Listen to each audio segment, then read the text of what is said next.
ate kifimu show yango kitundu omutwalo manager omudalo ko kugalewo kumacha chafite ya biganye kijengo ko kino kubanga kinene kya 5 oboteka kachumbali kingira kakaka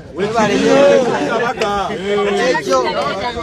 mugenda kukutana muntu na musira byakulya wano ebyaddala nenda kuba monitalinga emidala gyonna saagala mudala gujja wano kuseera bantu kyanga si yakunyukiramu yakusanyusa bantu nalo nyanjala ate kyotundo kiryako musoro yange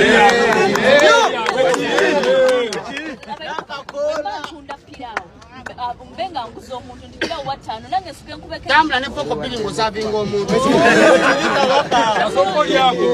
abantu bange bali sensitive bali nganzi ya so kyakabi nnyo mwebale kuwagira mwebale kuwaga gwe nofanya ajja gwe sponsor wa show gwe muwanika gwe buli kimu gwe maanyi gwagenda okujja okumpagira gwe buli kimu gwasalawo gwe mukama wange gwansalirawo nze wendi kulwammwe njagala entertaining kumacha mutuntu olweggulo biseera ebitusalako olw'ensonga eyo tunonna kutwalutegese nga lugenda kavalinga up ebbanga ly'ebintu bingi nnyo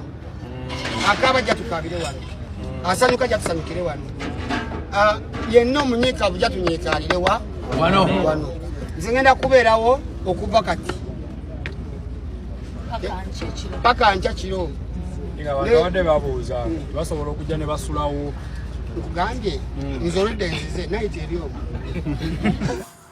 One of the best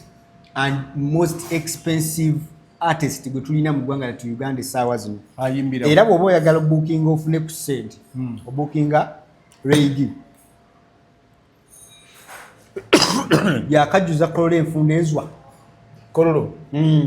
teri muyimbi wano yali afunye bantu bonna mu kololo nga Reigi sikitegedde Reigi kololo yes teriyo muyimbi alina rekodi ya Reigi kujjuza kololo nga Reigi bwe yagikoze wiiki ewedde era n'agamba nti bino bimuna wano musudiyasuddiya manya King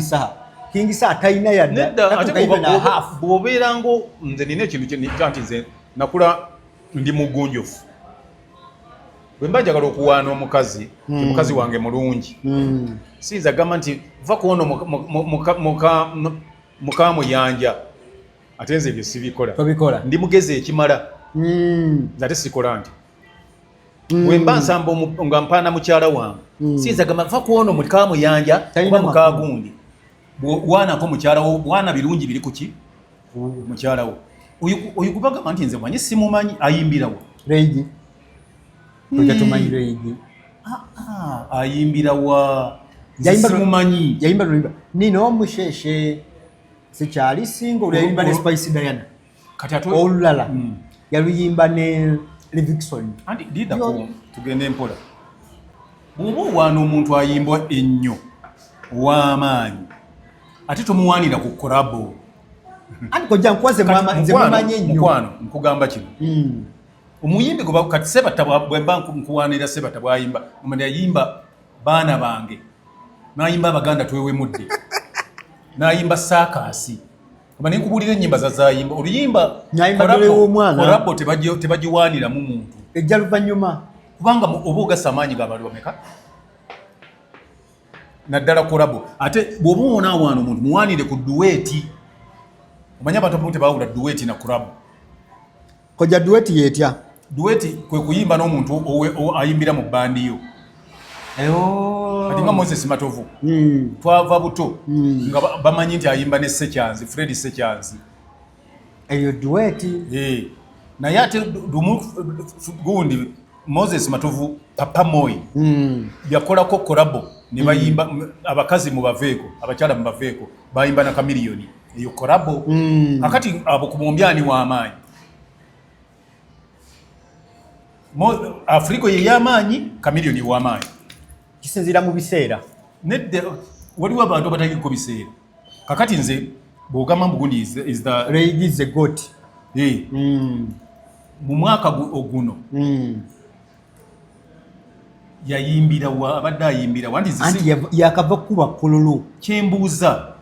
kati olwamuzadde olwayavudde najja yayimba kololo wakati nze nyinza okubulya Kamiliyoni bwazayimba Alino zikamba bulireyo ekintu kimu olwaleero ababadde batamanyi bw'obanga weewanika ku kintu kyonna nga weerijja nga weepampalika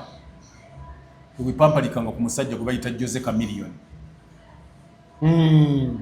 ku musajja gwe bayita Jose Chameleone tomwepampalika yamutadde ku saha olukitegeeza si w'amaanyi kuba ate ne saha w'amaanyi era n'oyo gwe bamulijjako si sayizi ye bamunoonyezaani omanyi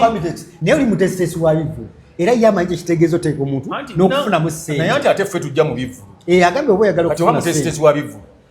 nga bw'ali oyo w'amaanyi is the most expensive person ateeke buli tikiti ku mitwalo 20 nga bwe kyabadde ku basebata sebata yategeka mugundi mu Serena ng'ali ku mitwalo 20 tikiti ng'emmeeza ya bukadde 5 amuteekeyo bw'anaalabayo wadde omulema amuteekeyo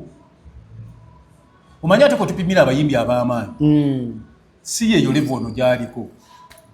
twatwadde Kololo bw'onaateeka Kololo kifuuka politiko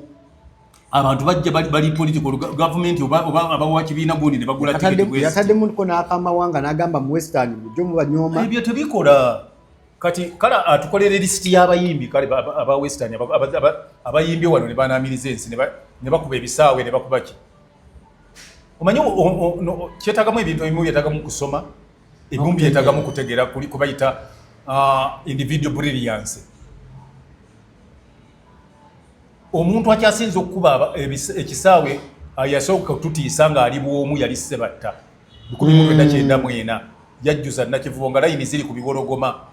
basimbye kuligula tiketi ogwo ng'akuba oluyimba ggwanga mujje atongoza ggwanga mujje layini nga ziri ku biwologoma endala nga ziri ku Pride basimbye layini kujja kuyingira Nakivubo abalala basimbye layini ziri ku Ruumu Street ku Yamaha bakkirira bagenda ku Nakivubo kugira mbuulira olaba ne kakati nkugamba nakino n'ebinyanyanyanya abakuba ebinyanyanyanya nga bali wa mitanda mbazira Tony ng'ali wa mitanda oba ng'ali ku makutano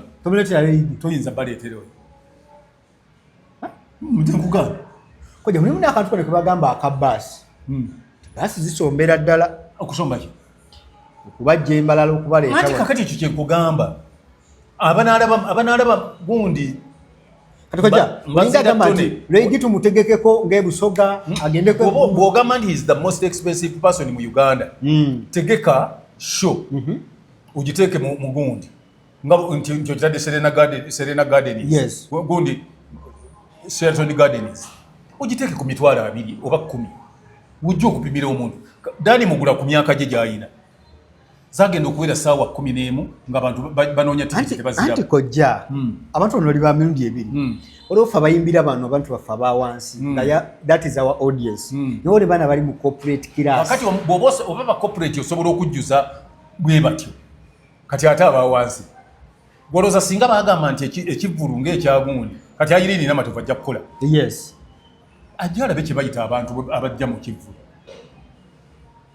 abiteekisa kyogedde mutamanya nze mulimu abantu aboogera nti nesikola oluusi ayinza okuba ng'ayogera kumatiza abantu bamuwa ssente abateeka ssente kati enkya kingisaha n'amwanduka namugamba kale katujja enkya ani kingisaha amugambye enkya tujja mu kintu ky'otazannyirangako kati mu Uganda ate omuyimbi gw'otazannyirako ye kingisaha kingisaha ye yadda mu kifo kya Bobi Wine e Uganda wano mu kivvulu kyonna Kololo agenda ojjana kingisaha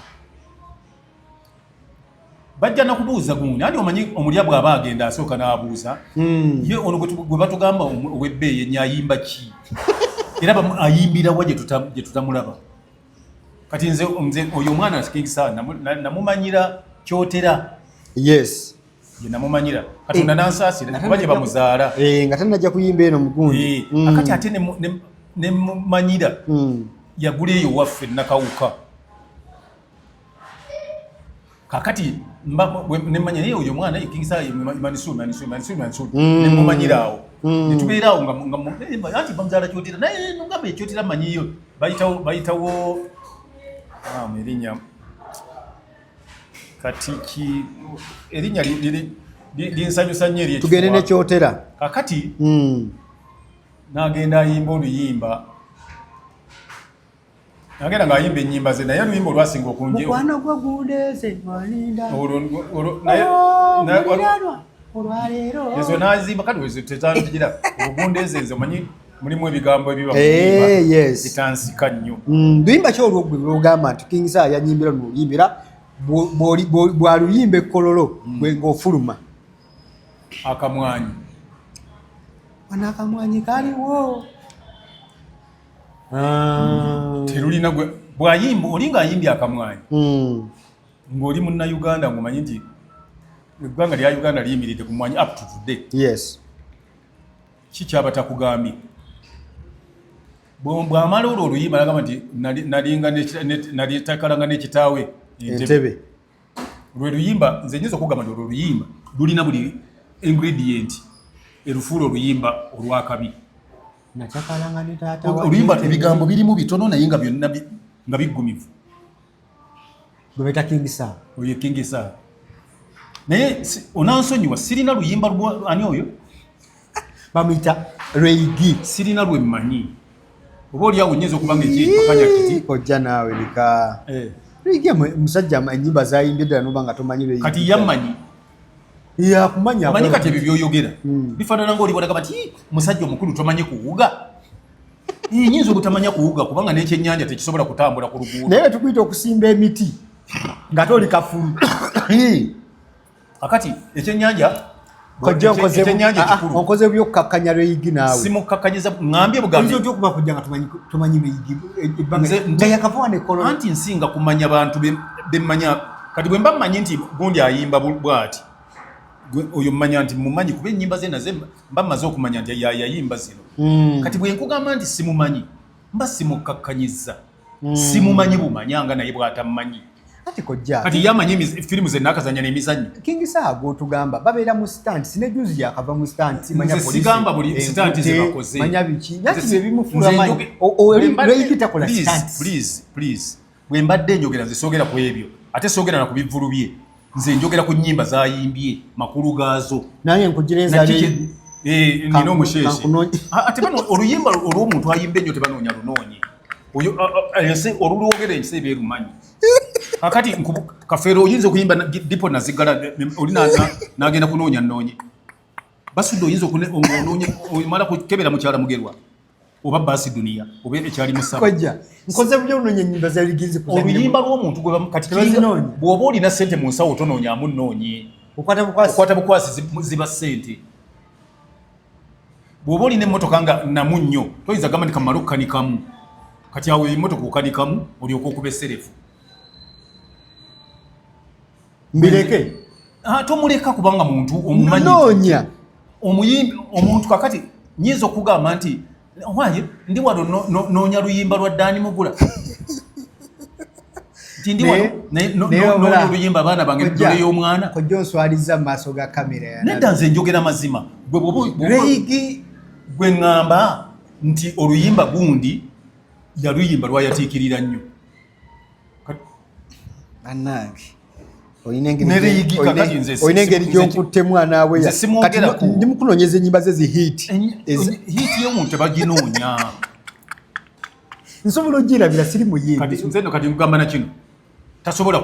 kwewangana ku palaso Reigi tasobola nakujja ku palaso ate ali erisikini nga palaso asimbye wali kati tumuwandikale tuba tugenda competition anti kati egeri gye simumanyi tosobola kumweyinga kubazitowe buli ki kubanga kanda wano ate kati lwaki omuntu gooti ate omuwanga onoonya ennyimba ze kakati osobola okunoonya obunoonya olabe emipiira Messi gye yasamba koja ate n'ennyimba z'omumenyedde zonna temuli lwe yayimba yali zonna korabo kitegeeza nti he can't stand alone oba he can stand alone naye olwo aba takyavuganya Uncle Abitex simukakanya kukakanya naye nze ndowooza lwakuba mbadde simumanyi bwe naamutegeera nja kuba nga ntegeera ki kakati na wano nkuwadde task bwe tuva wano genda onoonye ku nnyimba ze omuntu ayimba ennyo bamunoonya banoonya ennyimba kati oyinza okugamba omuntu noonya ku Africa olabe bweyimba Africa eyimba tunoonya ku nnyimba za eriwo emyaka gyonna kati oyinza oyinza okugamba bwe mpozi tomanyi Walukagga bw'ayimba Walukagga ayimba kakati nina kyenkubuuza omuyimbi tebanoonya nnyimba ze omuyimbi bakugamba linnya gwe n'oyogera ennyimba oba wategedde dda kati bwe mma njagala kwogera ku baana abayimbi abalenzi abavuka bazze bayimba oli bwagamba Chameleone ng'atogamba yayimba nnyimba ki nga waliwo ayinza okubuuza nti Chameleone yayimba nnyimba ki olinga ayogera ku Kafeero oyinza okubuuza nti yayimba nnyimba ki agamba bugambi nti Kafeero ye musajja buli ddakiika eyitawo mu Uganda nga bakuba oluyimba lwe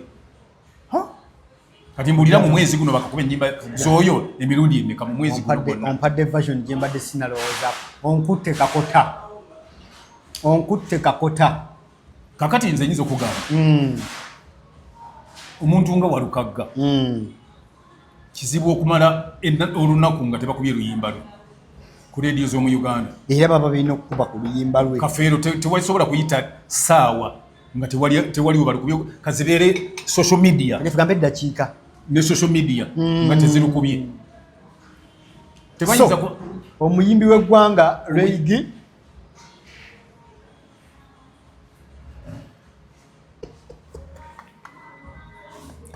omuyimbi wa Abitex omuyimbi wa Abitex Reigi adde yasooka akole nnyo nedda si kye mugamba ogambye otya nze sibayinze kiri kye bagamba ndi yasinga ki the most expensive artist omuntu ali expensive the hottest cake omuntu ali wano omuntu kati oyinza okugera kakati tudde mu kutegeera okwa bulijjo tuve mu kugira mu kwogeza ennankani okuba bawatuuyo njagala tuddireko oyo omwana Reigi tumuteeke ne Misa Kisemakula wali tugambe ndi buli omu ettikiti eri ku mitwalo 22 Misa Kisemakula papa basheshe balina ssente nedde ekyokuba nazo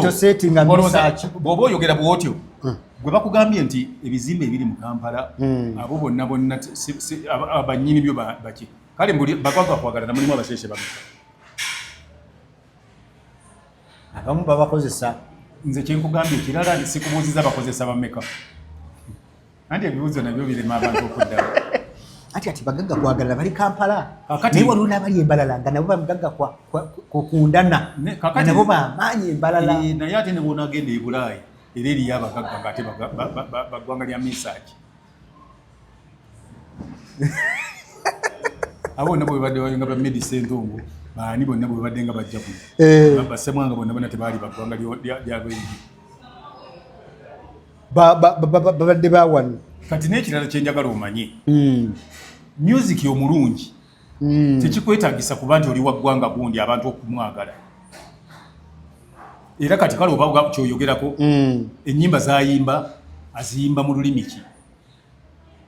lwabwe kisingamu Oluganda n'olwabwe oluusi lwabwe lwokka kakati Misa kyayimba mu Luganda lwokka era nze kiri kyeŋŋambye kyekijja okukola kyo okumala tatabulukiriza nabo balina abayimbi abalungi sibawakanya kati nga omwana gundi Juliana Kanyuma naye era naye okuyimba obulungi era yayimba mu Luganda nyimba neziryoka zinyuma kakati gwe akola shows azikola mu lulimi lwaki olowooza yagikoze Corona tagikola Kakyeka stadium anti eri yonna yakubayo kati yazzeeko kowa nawo empulidde nti alina ekivulu ekyabadde n'ekivulu ate nakyo saakitegedde kale bannange tusisinkane mu show ezijja mu maaso awo kojja bwatyo bwabadde nze bwe ndaba sigeza kukukakanya naye simumanyi ekyokuba ndi simumanyi tekitegeeza nti tayimba bulungi ate tekitegeeza nti si asinga okuyimba mu Uganda. Era ogende mu comment section otubuulire gwe kikyolowooza. Omugerageranye omuyimbi wa Bitex, mugerageranye ne Mayinja, mugerageranye ne Geoffrey Lutaya, mugerageranye ne Semakula, mugerageranye ne Kafeero, omugerageranye ne bayagambye nti ye muyimbi asinga okuva mu kitundu kyabwe. Kye simanyi oba kitundu ki. Awo kati fa abano bo tebamanyi kuyimba Bebe Cool, tebamanyi kuyimba ba Bobby Wine, ba Palaso, ba Miliyoni kubanga baawano.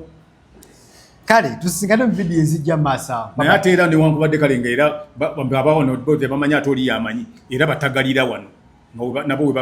webamanyi nti abantu webamanyi okuyimba. Koja abantu baguze bicycle kick ngati tunda. Bicycle kick producer ajja kuyamba okubeera nti obufumbo bw'obutambula bulungi nga tebuli mu bwezi golo bonna. Manya nti amaka agatateredde nga dole w'omwana bamuzannyisa bati nga bamukutudde omukono kiba kitegeeza nti obufumbo tebujja kutambula bulungi nnyo. Weewale nnyo okwekatankira ebiragalagala n'ebiwekeweke ng'ogula ebintu by'otategeera. Wabula gula bicycle kick otabule osena bulungi nnyo n'ossa ku kikopo kyo n'ofuka mu amazzi agookya n'onywa. Waliwo abantu beesinga bensaba bansonyiwemu Katonda abantu abali naddala mu Middle East ennyonyi ezibadde zigendayo okusobola obaleeta ebintu byammwe zibadde zayimiriramuko naye kati zazzeemu ntusaba mujja kubanga muddamu ne mumpeereza ku ndagiriro zammwe ku 0752 mbenga mbatuusaako ebintu byammwe kuba byo weebiri packed naye engeri gye naligenda ne nzibwako essimu ne kiba nga bambi endagiriro zammwe zambulako naye basaba mumpeereza endagiriro zammwe kasita mmwe ennamba yange mukyagirira. Kale ne bannaffe aba Focus Events Services bagamba nti banoonyeeko bakolera omukolo gwo ate era twagasseko ne ka catering ayagala okufumbira akamera akalungi ku mukolo gwo kye tugamba bugambi bantu b'oyagala ne tubeera nga naffe tukuteekerateekera package eyo banoonya bakubira ebifaananyi ku mikolo naki nojja kuba maridadi sana so nga ate era kojja mu maaso awo tujja bategeeza enteekateeka nga bwe zitambula naye nga mu maaso zenteekateeka zigenda mu maaso atusooke tukole ku bino ebya behind the camera tumale tusosootole maaso kyolina okumanya nti wano we tuli kati wosinzira otulaba tuli ku the Modis restaurant. Modis restaurant bafumbi ba hoteli oba restaurant efumba traditional dishes efumba mu ngeri zonna z'oba oyagadde era esobola n'okufumbira ku mikolo eri wano ku Bombo Road mu maaso ga Makerere Yero Primary School Crown about ey'okubiri ku bitaala ku mukono ogwa ddyo kweri naye opposite n'essomero erya Makerere Yero jangu olyewooko olye ku kyennyanja olye ku nkoko eya box olye ku kyennyanja ekikalu ekya box olye ku nnyama eya box ojja kukakasa okuba ebinyonyi bibiri n'ejjinja limu kuba bw'olya enkoko y'oluwombo ennaku 7 nga tonnaddamu kulya. Kale tusikane vidiyo ezijja mbasa bye ku subscribinga ku Focus TV yange bingi buli omu mu bulamu alina ennaku ez'ekijjukizo kati nno Focus TV yange bazze okufuula ennaku zo ez'ebyafaayo bakwata vidiyo n'okkuba ebifaananyi ku mikolo gamba ng'okwanjula embaga graduations okukyala bano nno tebakoma okwo aba Focus Group yange bakuguka mu kutimba bakola keeki wamu ne juice omuwoomu nga kuno bagattako okukola graphics ne branding ow'ekitongole kampuni oba bizinensi yo era basange ku kitebe kyabwe ekikulu e Kampala ku Jesco Plaza oba basange ku ofisi zaabwe awo ku Focus House Mutuba ne ku ofisi zaabwe empya ekiboga mu Town Council ku 2nd Street okuliraana Smarton Hotel. Ebisingawo bakubire ku simu zaabwe 0757 133 162 oba 0789 020 806 gwali ku Facebook ne Instagram kebera Focus Group yange ate ku YouTube beba Focus TV yange.